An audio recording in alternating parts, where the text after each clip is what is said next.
Alam nyo ba ang mga dinadasal nila dito? Ang sabi nila, dinadasal daw nila na ma-convict si VP Sara Duterte sa impeachment. Yan po ang dinadasal na dito. At hindi lang yan, may pari pa dyan na nagsusuot talaga ng t-shirt at ang nakalagay sa likod ng t-shirt ay Convict Sara Now. Ganun po. Ito mga nagpapanggap na alagad daw ng Diyos ay kabaliktaran po ang kanilang gawain. Biruin mo, magmimisa ka o magsisimba ka tapos ipapanalangin mo na mapahamak yung isang tao. Siyempre, kapag nakonvict si VP Sara Duterte, pahamak yan dahil makakasuhan, baka ikulong pa, di ba? May mga tao pala talagang ganito at may mga paring ganito pala. Nagpapanggap na alagad ng Diyos, yun pala alagad ng mga kadiliman. Grabe. Tingnan nyo tong pari na to na nagsusuot ng t-shirt na nakalagay na Convict Sara. Tingnan nyo to. Ayan oh. Grabe. May mga ganito pala talaga no. Kaya nakakawalang gana. Nakakawalang gana po yung mga ganito na yung mga ibang kaparian na kagaya nito ay sumasali sa politika. At bias po yung mga yan. Alam mo kung bakit? Imbis na ipanalangin nila ang kapayapaan sa bansa natin na nagkawatak-watak na ngayon, isa rin silang ganyan. Isa yung pinanindigan nila yung paghahabol kay Vice President Sara Duterte. Di ba? Isa sila sa mga sumama sa mga taong may pansariling interes. Biruin mo, magdadasal ka, magmimisa ka sa panawagan na Convict Sara Now sa impeachment. Ang tindi at pakinggan nyo dito yung mga sinasabi ni Luis Torrito dahil nagtatalumpati pa dyan sa loob ng simbahan. Biruin mo, loob ng simbahan, ginawa pa nilang talumpatian. Nagtatalumpati pa po sila dyan. Kaya pakinggan nyo yung mga talumpati ni Luis Torrito. Let us pray harder.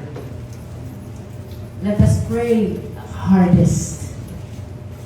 Not only for the House prosecutors, not only for the private prosecutors. Tama yung dasal ng ating mga minamahal na kaparian. Let us pray even for the defense team. Let us pray even for the senator judges. Let us pray for the entire Philippine nation. Kung saan po nanggagaling ang paninindigan namin lahat, it is because we believe that Filipinos deserve better leaders. Filipinos deserve better nation. Filipinos deserve better republic. Kay Father Robert, sa lahat po ng mga pari na naririto, sa lahat po ng mga kababayang Pilipino, please walk with us. Please join us. Please be with us until the conclusion of this impeachment trial. Ang sabi po ng nanay ko, pag nagdadasal, dapat nililiwanag. Pag nagdadasal, dapat specific. Pag nagdadasal, dapat nilalakasan. Join us as we pray for the conviction of the respondent in this impeachment trial. Pray harder daw, sabi ni Luis Tro. Kaya yan, nananalangin na sila ng taimtim na pananalangin na makonvict si VP Sara Duterte sa impeachment. At dapat daw kapag nanalangin ay dapat nilalakasan. Nilalakasan daw dapat kapag nananalangin. Kaya ayan no, seryoso sila. Akala mo totoo, akala mo kung sinong mga mabubuting tao. Yan mga pare, ang gaganda ng suot, ang lilinis ng suot, pero ang kalooban kaya nila at ang puso nila mapuputi din kaya, di ba? Biruin mo, may pari na nagsusuot ng damit at pinakita pa talaga na nakalagay Convict Sara Now. Biruin mo yung mga ganong pari. Di ba ang pari dapat pag nagdadasal, yung kapayapaan, dasal ng kapayapaan, hindi dasal na ikapapahamak ng kapwa mo. Di ba? Tapos ang pari, pag nagmimisa, sinasabi nila, patawarin mo ang nagkakasala sa iyo. Di ba? Mahalin mo ang kaaway mo. Pero sa ginagawa nila dito, kabaliktaran po yung mga sinasabi nila sa misa at sa totoong ginagawa nila. 'Di ba? Yung pari na nagsusuot ng convict Sara, tapos magmimisa siya, sabihin niya, mahalin mo ang kaaway mo. 'Di ba? Patawarin mo ang nagkasala sa iyo. Ganun ba yon? Tapos sila, lalo pag sumasali yan sila sa mga rally, mga protesta, sumisigaw yan sila na litisin, Sara litisin, convict Sara, Sara panagutin. Biruin mo, may mga paring ganun pala, no? Grabe. Nung akala mo malinis ang mga kasuotan, pero ang kalooban ay marumi. Di ba? Nagpapanggap lang ata itong mga to na alagad ng Diyos. Pero sa loob-loob nila, iba ang kanilang pakay. Dahil biruin mo naman, isisiwalat mo sa tao na nagsisimba sa simbahan na patawarin mo ang nagkakasala sa iyo. Di ba? Sabi niya, mahalin mo ang kaaway mo.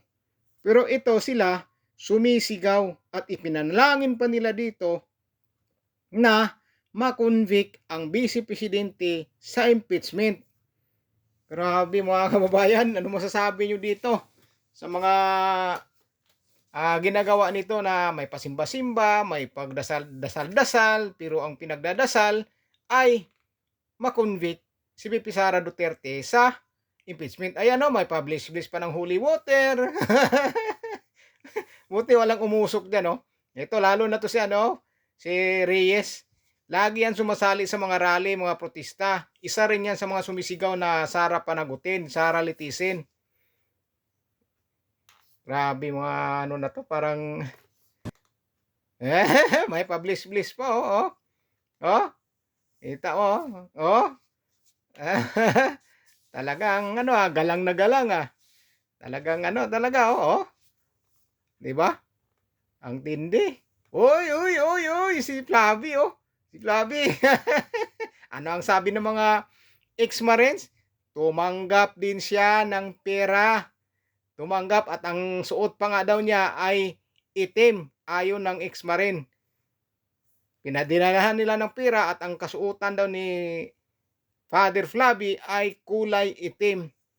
Grabe mga kawain. Ay, seryoso sila, oh. Tingnan niyo yan ang picture sa kabila, oh. Sobrang seryoso. Oh, kita nyo, oh. Sana dinggin yung mga panalangin nila. Sana dinggin yung panalangin nila. Kung didinggin. Dahil ang panalangin nila ay hindi sa kabutihan, kundi ikapapahamak sa Vice President Sara Duterte. Guidance of the Holy Spirit.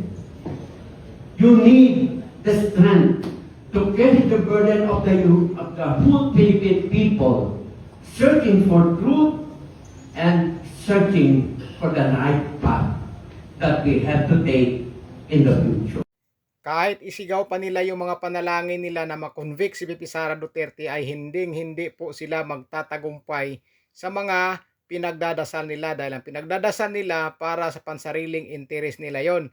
Pero ito si VP Sara Duterte ay magiging susunod na pangulo ito. Hindi nila mapipigilan yan, dahil nakatadhana na yan na ang Vice Presidente Inday Sara Duterte ang magiging susunod na pangulo, dahil siya ang pinagkakatiwalaan ng sambayanang Pilipino para mamuno sa ating bansa. Kita niyo yung report ng kuha ngayon, di ba? Ang ganda-ganda sa DBM, napakaganda yung resulta sa paggamit ng pundo ni Vice President Sara Duterte. Napakaganda po ng record niya, hindi kagaya ng iba dyan, di ba? Paano ninyo matatalo itong Vice Presidente na ganito, na kahit saan pumunta, grabe yung pag-welcome sa kanya ng mga tao. Matindi yung mga suporta ng taong bayan sa kanya. Paano nila matatalo yan? Kaya lahat gagawin nila para lang masiraan ang Vice President Sara Duterte. Pero ang taong bayan, alam na ng taong bayan ang mga paninira na ginagawa nila sa ating Vice Presidente.